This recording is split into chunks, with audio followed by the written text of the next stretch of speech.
हाय, मैं अभी COPD patients में हाइपर ऑक्सीजनेशन की वजह से टाइप 2 रेस्पिरेटरी फेलियर के बारे में पढ़ रहा था। इसकी बड़ी इंटरेस्टिंग सी पैथोफिजियोलॉजी है। सोचा कि आप लोगों के साथ में डिस्कस करता हूँ।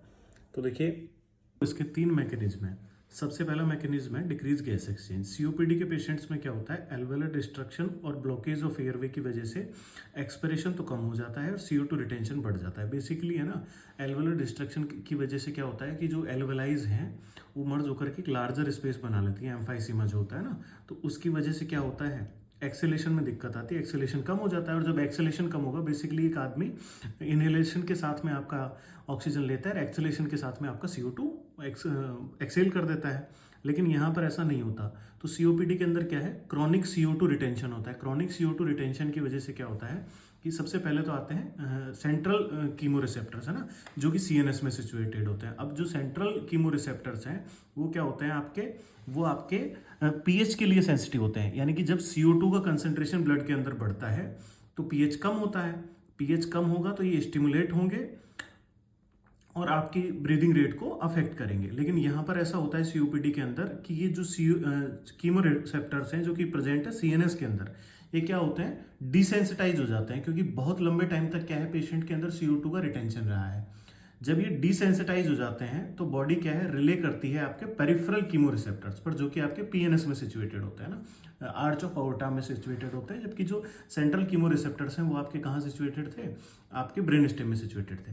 अब जो PNS वाले कीमो रिसेप्टर्स हैं ये बेसिकली सेंसिटिव होते हैं हाइपॉक्सिया के लिए। ये पीएच के लिए सेंसिटिव नहीं होते। जैसे ही PO2 का कंसेंट्रेशन कम होता है वैसे ही ये क्या होते हैं, एक्टिव हो जाते हैं। अब इसके अंदर होता क्या है, जब हम किसी पेशेंट को बहुत ज्यादा ऑक्सीजन कंसेंट्रेशन देंगे सीओपीडी पेशेंट को, तो उसके अंदर क्या होगा, हाइपॉक्सिक ड्राइव लॉस हो जाएगी। यानी कि हाइपॉक्सिया नहीं होगा, और हाइपॉक्सिया नहीं होगा तो O2 का कंसेंट्रेशन कम नहीं होगा।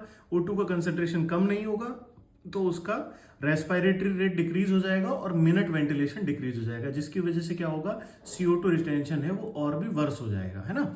अब दूसरा मैकेनिज्म हम देखते हैं। दूसरा मैकेनिज्म क्या है, बेसिकली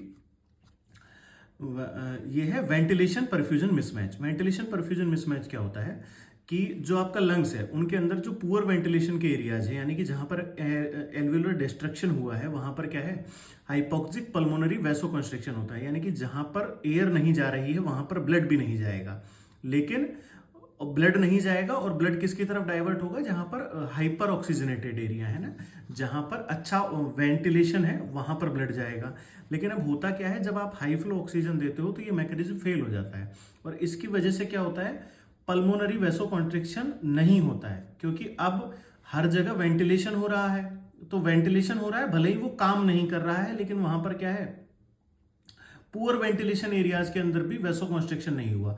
जब वैसो कॉन्स्ट्रिक्शन नहीं हुआ तो बेसिकली आपका एंटायर लंग के अंदर तो जो है वो परफ्यूजन हो रहा है, लेकिन वेंटिलेशन आधे ही लंग में हो रहा है। तो इसकी वजह से क्या होता है, वेंटिलेशन परफ्यूजन मिसमैच होता है और इसकी वजह से भी क्या है, आपका CO2 रिटेंशन होता है ना।